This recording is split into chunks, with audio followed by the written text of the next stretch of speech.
Добре дошли на държавното първенство по силов многобой. Момчетата се превръщат в мъже. Мъжът се превръща в Iron Man. Iron Man се превръща в шампион. Няма ограничения. Ние сме най-завладяващата лига. 12 кръга, 12 града, 12 битки. Всичко това има цена. Болка, постоянство, дисциплина. За да станеш най-силният мъж, за да се докажеш пред себе си. Държавното първенство по силов многобой по БНТ HD.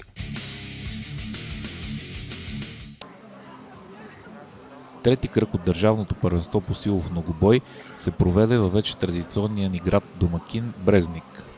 Състезанието беше част от кампанията Силните срещу дрогата и се проведе по покана на кмета Васил Узунов. Надпреварата беше открита от заместник кмета Иван Бъчваров, който даде начало на състезанието.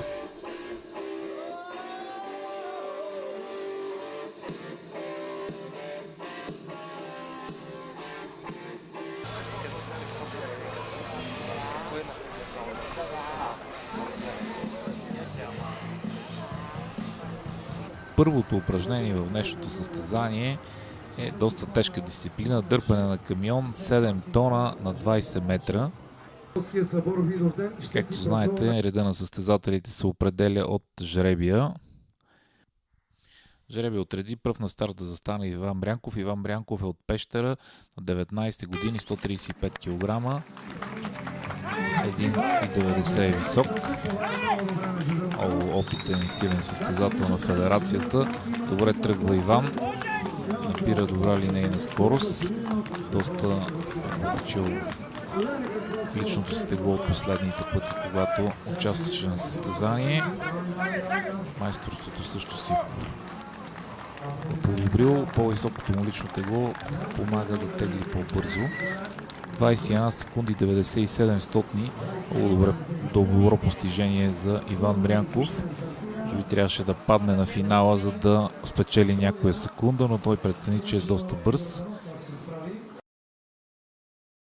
Втори Кристиян Йорданов, 19 годишен, 82 кг, 1,75 е висок. Кристиян Йорданов е един от сравнително младите състезатели на федерацията с най-ниско лично тегло. Кристиян, което определено не е предимство на теглянето на превозно средство, особено когато е с такава голяма маса. Въпреки всичко, на изключителна воля, физическа сила и техника залага Кристиян. Доста напредна той в техниката си от състезанието, от последните състезания, които направи. Той състезава от миналата година, където направи 2 състезания. Тогава това е 5-то му състезание. Доста упорито тренира. Трябва да наблегне малко върху техниката си, но както виждате, успя да стартира и набира добра линейна скорост. Малко по-легнал трябва да е, това, което трябва да отработи. Всичко доста добре се справя. За момента малко некоординиране в движенията си, но това е въпрос на тренировка. Обърка се, падна по-рано, като определено ще му коста ценни секунди. Успя да финишира 36 секунди 16 стотни за Кристиян Йорданов. Както казахме, той е най-лекият състезател, което в днешното състезание, което определено е доста добро постижение за него. На старт Кристиян Златков, 21 годишен, 100 кг, 1,80 е висок Кристиян Златков. Кристиян е от опитните състезатели на федерацията. Миналата година имаше един период на контузии, в който пропусна доста състезания. Върна го назад това нещо. Като килограми успя да се възстанови, но има още да навакства като сила. От друга страна, той е един от най-техничните състезатели и винаги компенсира с техника. Теглянията на превозно средство, дали по този начин с хомот изправен или от седнало положение, са му една от коронните дисциплини. Вижте колко технично тръгна, координирано и целенасочено тегли, без излишни движения. Другите състезатели обикновено правят такива странични крачки. Използва възможността да легне, което е разрешено в днешното състезание, което определено спечели доста време. 26 секунди 97, не успя въпреки всичко да подобри резултата на Иван Мрянков. За сега втори резултат за Кристиян Златков. Дарко Калинович, шампиона на Сърбия, следващия на старт. Дарко Калинович е следващия на старт. Шампиона на Сърбия е 37 годишен, 110 кг тежи и е 1,87 висок. Последните години беше спрял да се състезава, но отново активизира кариерата си с фанелката на лидера в временното класиране, тъй като има най-много точки в откритото държавно първенство към момента. Много добре стартира Дарко, много уверен. Полегнал трябва да е, но той е доста опитен състезател. Явно преценил, че тежестта не е толкова голяма. Виждате колко умело използва плонжа, за да спечели ценно време. 23 секунди 12 стотни. Продължава да води обаче Иван Мрянков убедително. По-голямото лично тегло определено е, особено когато е съчетано и с добра техника, определено е предимство в това състезание. Следващия на старт е Тарек Штелуи, който е на 22 години, 123 кг, 1,97 е висок. Тарек Штелуи отскоро се състезава в федерацията, за него това е трето състезание, но набира скорост и определено почва да показва доста добри технически и силови показатели. Упорите Тарек Штелуи продължи със същите темпове да се развива. Скоро ще го видим на шампионската стълбичка. Готвя се сега за опита си. 7 тона, които трябва да бъдат преместени възможно най-бързо на 20 метра. Както казахме, е дисциплината. Отработила техниката си, за разлика от Царево, където имаше доста пропуски. Добре се опитва да тръгне, но и тук направи грешката да се опита да тръгне на големи крачки. Определено още малко трябва да поработи той върху изпълнението си. Добре се опита да тръгне, но явно не многото опит го подведе. Виждате колко некоординиран и го дърпа тежестта в различни посоки. Трябва да легне освен това доста напред. Доста високи. Той това му спечели също ценно време. 31 секунди 88 стотни за Тарек Штелуи. Следващия на старт е Юрий Божанов от Бургас, 24 годишен, 124 кг, 181 см. Юрий за първ път се присъедини в редиците на най-силните мъже в родния си Бургас 2015 година и от тогава много упорито започна да се развива в спорта. Все по-добри резултати показва Юрий Божанов. За първ път на 18 тона се пробва в Царево. Сега тук са 7 тона, което би трябвало да му е доста по-лесно. Добре тръгва Юрий, усвоил е техниката, а и по-високото му лично тегло определено е доста добро предимство в случая. Добра линейна скорост на Бира, трябва да е само че малко по-бързичък, за да успее да конкурира времето на Иван Мрянков. Юрий Божанов, 30 секунди 32 стотни за него. За сега Иван Мрянков води убедително с 21 секунди 97 стотни. Човекът, който може да промени това нещо, е Милутин Новакович, пак гост от Сърбия, 21 годишен, 105 кг, 1,78 и той е новак в тези състезания. Първото му сериозно състезание беше миналото издание на откритото държавно първенство в Царево. Сега е второто му сериозно състезание. Никакъв опит няма и той. Много слаба техника на превозното средство. Опитва се и той инстинктивно да тръгне с големи крачки. Няма координация. Определено не го е тренирал това нещо, пък и не е достатъчно легнал напред. Трябва да работи доста върху техниката си Милутин Новакович.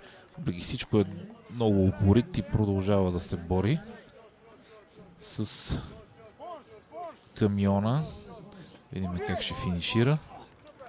Успя да прецени къде да падне. Добре, 37 секунди 72 стотни е времето за него. Най-слабото постижение към момента.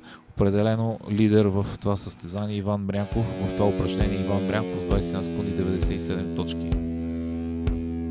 Води Иван Брянков с 27 секунди 97 точки, следван от Дарко Калинович с 23 секунди 12 точки и Кристиян Златков с 26 секунди 97 точки.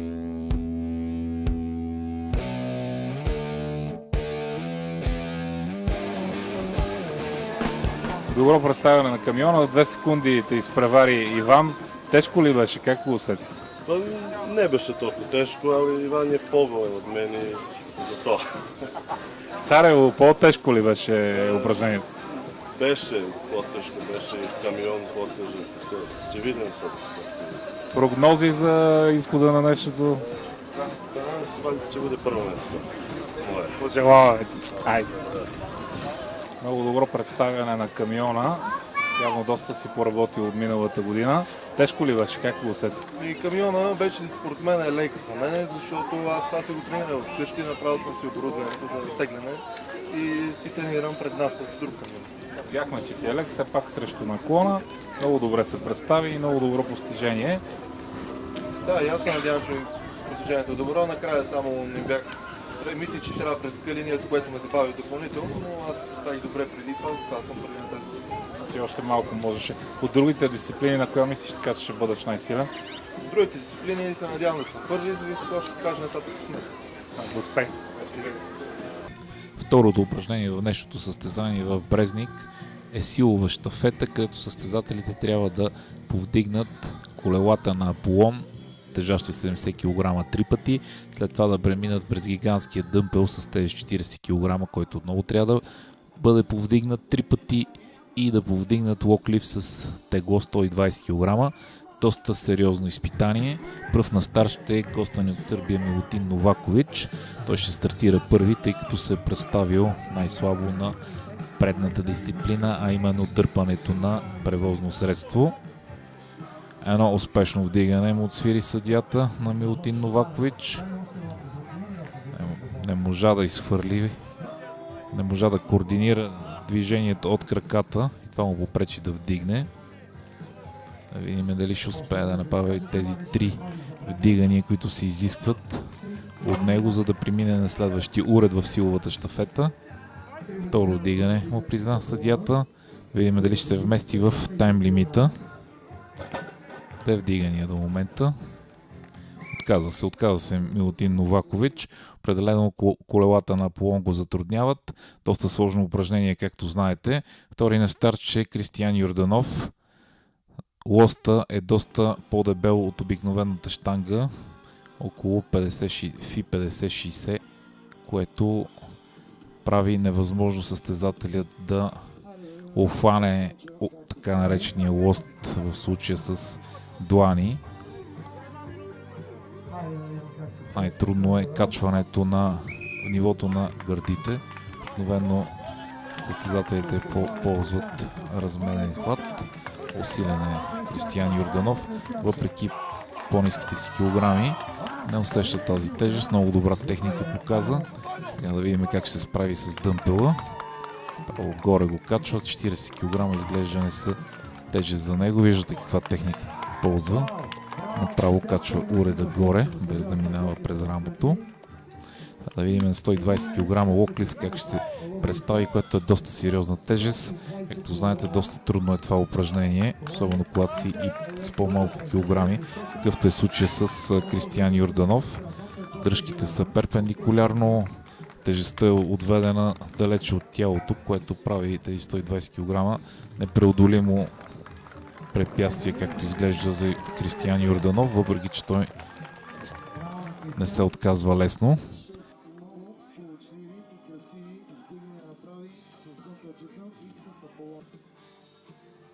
Следващия, който ще излезе, е Тарек Штелуи. Тарек Штелуи не се представи убедително на камиона. Има какво да работи. Да видим как ще се представи на силовата щафета. Упражненията, свързани с тялото, все още не са му от най-силните.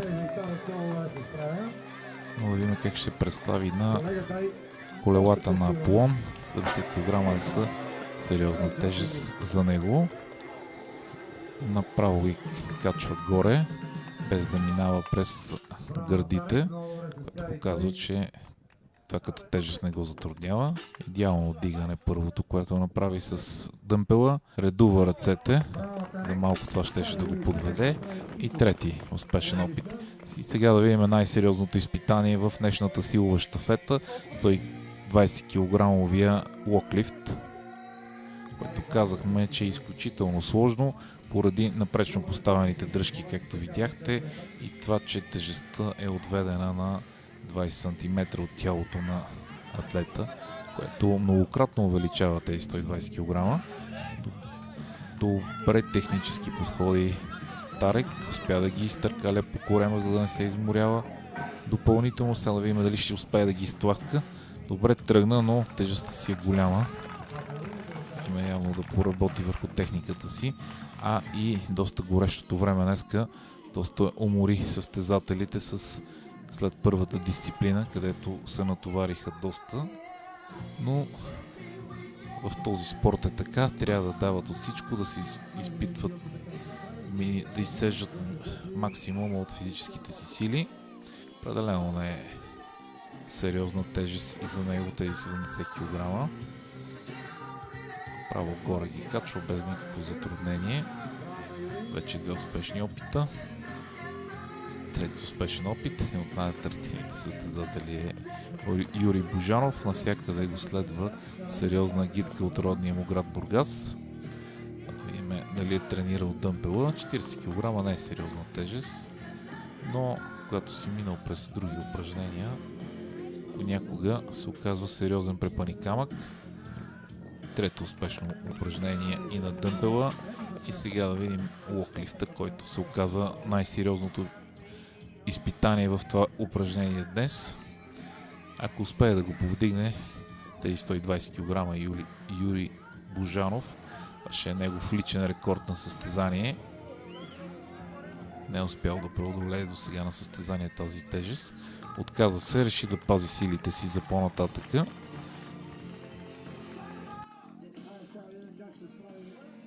И сега Кристиян Златков, който въпреки че подходи най-технично на дърпането на камиона, не успя да... Само няколко секунди не му достигнаха, за да победи Дарко Калинович и Иван Мрянков. Видим сега силовата щафета. Упражненията с рамо не са от най-силните на Кристиян Златков. Технично подходи. Първото успешно упражнение. Както виждате, слага ги първо на гърдите и оттам ги изхвърля. Както казахме, не му е най-силно рамото, но добре се справи с 70 кг. Сега да видим 40 кг дъмпел. Технично влиза под тежестта Кристиян Златков. Перфектно ги изпълнява нещата с изпънати колене, изпънати лакти. И сега да видим 120 кг, което определено също ще бъде личен рекорд за него, ако го повдигне на състезание. Каза се до сега 115 кг е максималната тежест, която е преодолял на състезание Кристиян Златков.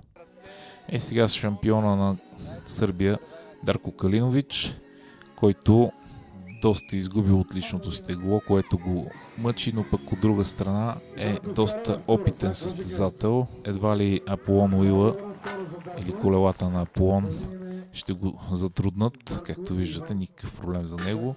Дъмпела сигурно. Дъмпела също не би го затруднил. 3 вдигания за Дарко Калинович.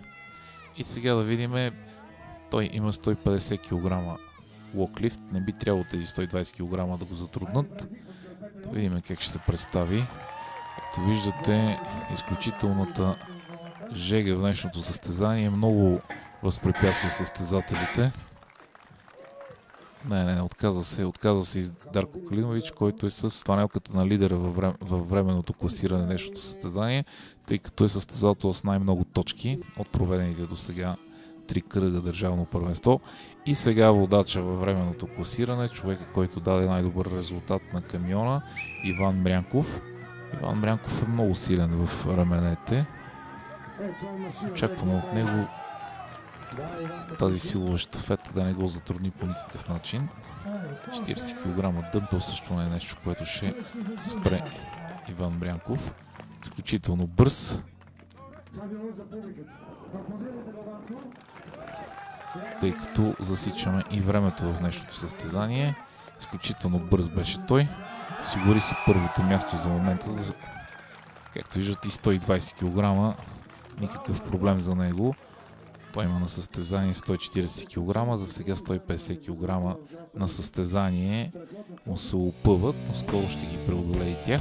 Втора спечелена дисциплина и за Иван Брянков. Убедително побеждава Иван Брянков в това упражнение, следвано от Дарко Калинович. Трети остана Тарек Щелой.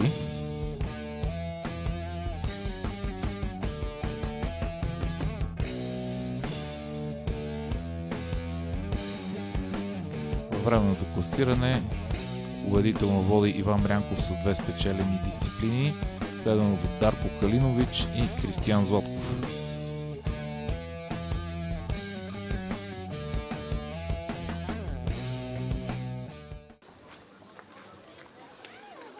Локлифт обикновено и на тебе ти е по-силен. Какво стана? Логлифт не е моя вежба и то так увек ще бъде, док не будем по-силен. Измориха ли те преди това? Не толкова, не. Добре. Успех ти пожелавам. Фермерската Фанерската ще бъде добре. Силно, да. Благодаря.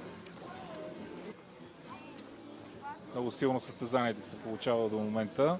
Много убедителен беше на силовата щафета. Как усети локлифта? Логлифта го усетих лекичък, все пак аз си го тренирам вкъщи редовно и се старая да се дигам големи тежести на него, затова този логлифт ми стига много леко. Да, наистина в сравнение с другите състезатели, които очаквах особено Дарко Калинович, по-убедително се представи. Нещо явно ги измориха предходните упражнения. Според мен ги изморих, понеже много жега. Може би в Сърбия са свикнали на по-хладен климат и заради това тук се мъчат повече. Значи по-сериозна подготовка. Успех ти пожелавам. Фермерската ще ги надбягаш ли? Фермерската, надявам се, път кажете самете, още началото се казахме. Успех ти пожелавам, кажи. Третата дисциплина в днешното състезание в Брезник, трети кръг от държавното първенство, силните срещу дрогата, ще бъде фермерска разходка. Състезателите трябва да изминат с 2 по 110 кг или общо 220 кг, максималното възможно за тях разстояние. Пръв на старт е Милутин Новакович. Видим как ще се представи Милутин.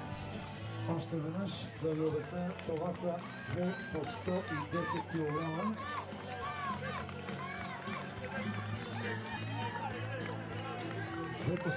8 метра и 20 см успя да измине Милутин Новакович с 220 кг.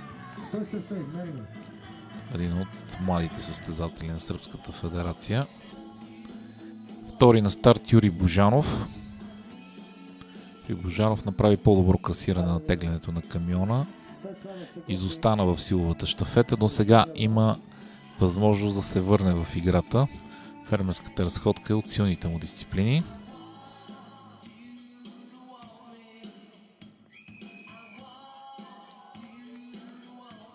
Добре тръгва Юрий. Научил се да ходи правилно. Виждате как не клати уредите. Може би малко по-бърз трябва да бъде, с по-добра линейна скорост. Да видим как ще се справи. 25 метра е разстоянието между конусите. Юрий Божанов успя да направи една дължина и остава с 25 метра. Следващия на старт е Кристиян Йорданов. Кристиян винаги се движи в средата. Не може да оправи още той походката, което определено му пречи и на кобилицата, и в случая на фермерската разходка. Много геройски се бори той, но трябва да оправи ходането, тъй като това го дестабилизира и му пречи. 13 метра успя да измине Кристиян Йорданов. За сега най-слабо е положението на Милутин Новакович. Юрий Божанов воли. На старт Кристиян Златков, за който 220 кг фермерска разходка не е сериозна тежест. Тук може да даде всичко от себе си Кристиян Златков. може да даде всичко от себе си Кристиян Златков, тъй като това му е една от силните дисциплини. Много е бърз той, особено когато тежестта е по-лека. А в днешното състезание, поради изключителната топлина, съдийски състав реши да намали малко тежестите. Много добре и умело се обърна Кристиян Златков и се оправя обратно. 32 метра, 25 см успя да измине той.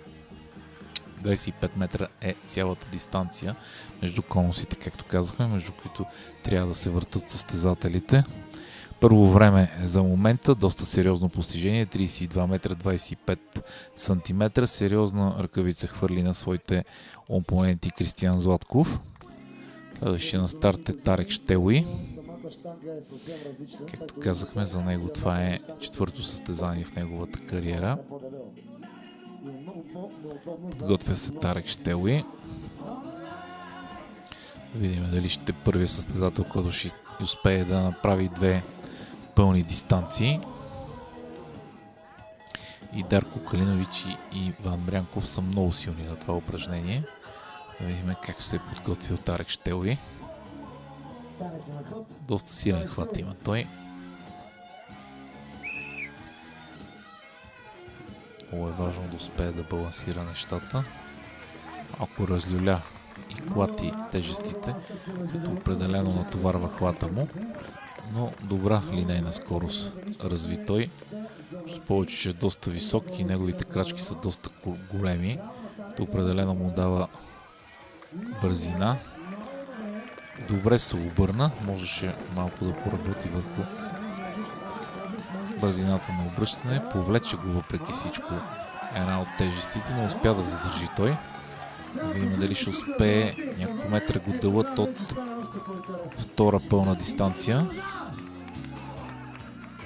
Изпусна въпреки всичко 50 метра за Тарек Щелуи и убедително повежда в днешното състезание.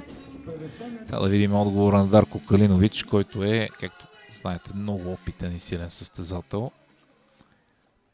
Обикновено, освен всичко друго, е и доста добър тактик, но в днешното състезание след него е Иван Мрянков, който пък може да види какво ще направи Дарко Калинович и да го използва.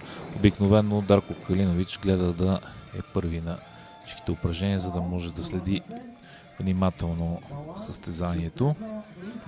Добре се обърна, много технично, много стабилно. Добре напредва Дарко Калинович.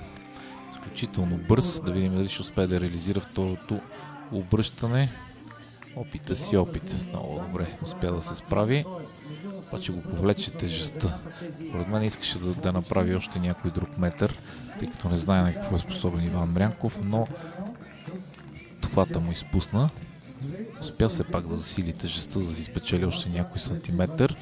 52 метра 40 сантиметра и първо време за Дарко Калинович, който повежда убедително. И сега да видим отговора на Иван Мрянков.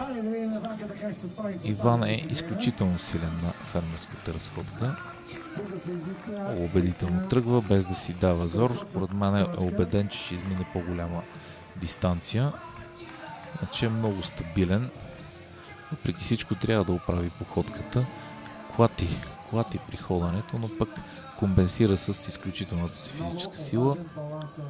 Добре се обръща.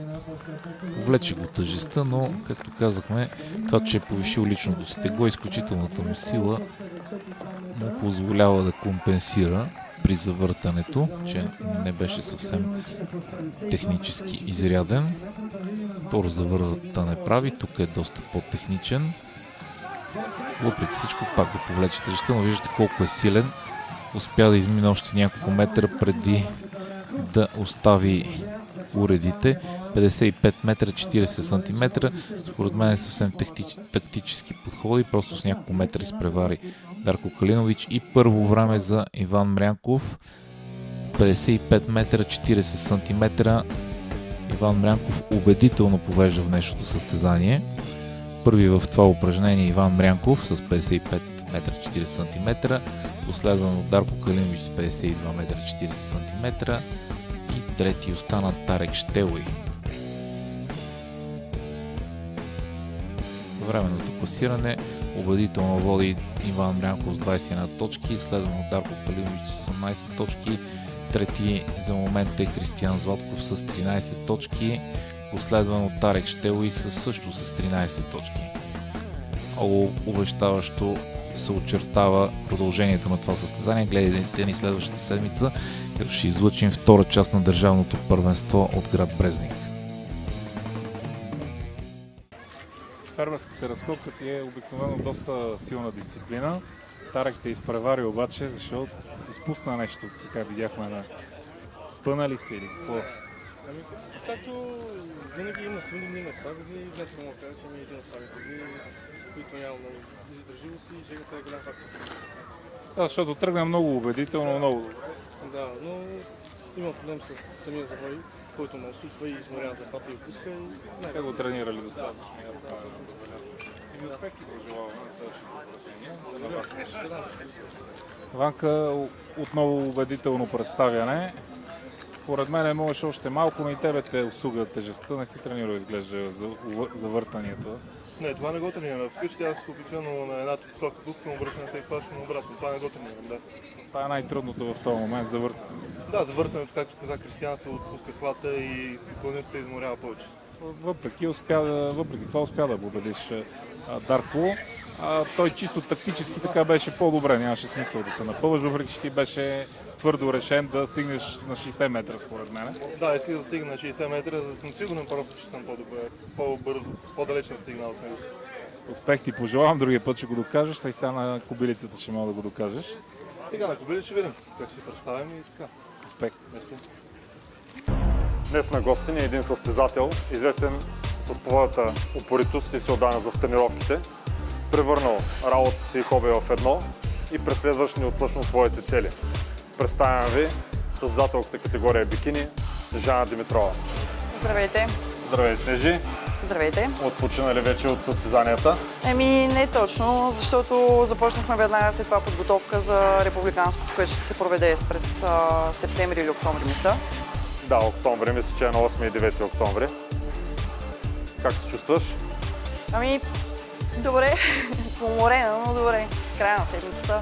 Доволна ли си от резултата и от класирането, което постигна в турнира в Пловдив?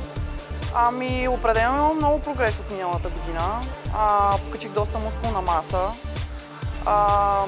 Чакаме още много работа, обаче има доста детайли по физиката, които трябва да подобря. Но като цяло съм доста доволна, да. Мисля, че можех да си класирам малко по-напред, но знам, че с упоритост и труд ще стане. Ти не за първи път се явяваш на този форум, състезание категория бикини, и то в една от най-атрактивните дисциплини, най-високата категория. Миналата година какво място зае? Миналата година заех 5-то място, но определено не беше смисъл. В сравнение с тази година в Пловдив, когато имаше много участнички, миналата година бяхме много малко участнички, бяхме 5 участнички, аз заех съответно 5-то място. Ти спортуваш отдавна. За хората, които не те познават, мога да кажа, че ти си учител по тенис. Да, треньор. И имаш доста активно натоварване, доста активно ежедневие. Разкажи ни малко повече за това, от колко време се занимаваш, дали само с фитнес и от кога с тенис, как успяваш да съчетаваш всички тези неща, защото това е една доста трудна игра. Тениса, изискваща голям енергоразход, много всеотдайност и доколкото знам, ти работиш по цял ден. Да, точно така. С спорт се занимавам от много малка. Първо на 6 бях, когато започнах гимнастика, след това се записах на тенис и от тогава страстта и любовта ми към тениса си остана. Завърших Национална спортна академия с тенис. В момента активно се занимавам с това. Имам даже мои състезатели деца, които се състезават в тениса. Много трудно се съчетават нещата, поради проста причина, че прекарвам по 7 часа на ден на корта. Активна игра в часове. Да, има много часове, в които играя спаринг, не само на деца, но и на по-големи любители. Тренирам дворазово, като първата ми тренировка започва в 6. Тя е кардиотренировка. Втората ми тренировка е в обедната почивка. и е силова тренировка, в зависимост от това какъв период съм, е за различна мускулна група. Да, това ни създаде един доста сериозен проблем в подготовката за твоето състезание, защото ти трябваше да ставаш в 5 часа, Без да се 15. 5 без 15, да. Да си приготвиш храна, да отидеш на кардио. Не един и два са постовете, които ти постваше в социалните мрежи с описание на едни абсолютно големи подскоци на въже. Това са по няколко хиляди подскока на въже, няколко хиляди изкачвания на стълби, спринтове. Би ли разказала как минава една твоя такава кардиодейност? Защо точно този тип кардиодейност избра? И разбира се, аз трябва да се съглася с нея, тъй като това си ти, но все пак за нашите зрители да разкажеш за това какво чувстваш при този тип кардиодейност. Ами аз минах през доста периоди на различни типове кардио. Опитвала съм и много дълго продължително и монотонно кардио. Стигала съм до между 14 и 20 км кросове. Наблегнах на хит тренировките и на високоинтервалното кардио, защото виждам много по-голям ефект върху физиката ми, в същото време губя много по-малко време. Мога да кажа, че първо тялото ми става много по-функционално с този тип тренировки, отнемат ми по-малко време, ефектът, който ми носят, съответно е по-голям. И освен това, аз обичам да предизвиквам себе си, много по-интересни са ми този типаж тренировки. Аз съм такъв типаж човек, че ако предния ден съм направила 4000 подскока на въже, на следващия ден задължително трябва да опитам или да прибавя нещо към тези подскоци, или да прибавя още подскоци. Мога да кажа, че този типаж кардио със сигурност ми повиши изключително много метаболизма. От към мускулна маса също много ми помага и общо взето просто то доставя ми изключително голямо удоволствие да го правя. Разбирам, да. И за зрителите искам да кажа, че в подготовката, която проверяхме с Снежи за изминалия състезателен сезон, това беше един от основните ни проблеми, тъй като това е едно абсолютно натоварващо кардио с 4000 подскока, с спринтови и аз не можех по никакъв начин да изпирам и казвам на Снежи, моля се, не дей така, толкова активно, губим мускулна маса. Критериите са изменили така в европейските стандарти в състезанията, моля се, намали малко темпото и беше голямо предизвикателство да накараме Снежана да намали малко темпото. Разбира се, тя го намали съвсем малко. Да поговорим и за остатъка от деня ти оттам отиваше на работа. Да, точно така. Значи след като ми приключише сутрешното кардио, закусвам. В повече случаи играех около 2 часа тенис, прибирах се вкъщи, имам второ хранене, след което отивах в фитнеса, провеждах си втората тренировка, след което се връщах от 4 до 9 на работа. И така, горе-долу около 10 часа вечер се прибирам вкъщи, приготвям си храната следващия ден и на другия ден в 5 без 15 въртележката започва на ново. Да, на ново. Но въпреки това ти представя една страхотна физика. Смея да кажа, че съобразно критериите, които са в съвременния бикини категория, така като изисквания, ти до голяма степен ги покри и повиши изключително много в своята визия. Ти миналата година изглеждаше изключително релефна, с една изключителна коремна преса и въпреки всичко не се получаваха добри класирания. Да. Сега изменихме малко така формата и твоята визия. Как се възприемаш по-добре? С изключително острия релеф или с по-женствената визия? Въпреки че ти искаш така да има дълбок релеф. Да, много по-дълбок релеф. Ами и двете визии ми харесват. Може би самата аз много дълго време така се боришках със себе си. Може би, защото бях свикнала да се виждам с дълбок релеф. И така ми беше доста трудно да свикна с новата визия, защото доста видоизменихме наистина визуално нещата. Но и двата варианта ми харесват. Със сигурност тази година покачих доста повече мускулна маса, имам повече баланс. Миналата година, особено за републиканското състезание, тъй като бях на 3 състезания подред, за републиканското вече бях изключително суха наистина и изтощена, да, от 3-седмичните обезводнявания. Тази година излезнах с доста по-хубав баланс между горна и долна част. Работих доста усилено върху гърба и рамената, върху релефа и на краката. И мисля, че се получиха много добре нещата, но ме чака още много работа. Работа винаги има. Въпросът е, коя е движещата сила във всичко това нещо, през което ти преминаваш, това, което преследваш? Човек да става в 5, да ляга вечер късно, да повтаря целият този процес. Това е най-изключителна дисциплина и това не е дейност за много хора. За много хора и спортисти, и ние като треньори, и вие като състезатели, това е изключително трудно и неприемливо. Какво ти кара? Какво те мотивира в крайна сметка да го правиш цялото това нещо? Само да бъдеш на сцената, само за да промениш визията си или има нещо, което от тебе вътре? Аз по принцип съм такъв характер, че когато си поставя нещо за цел, или се влагам на 110%, или въобще не се захващам.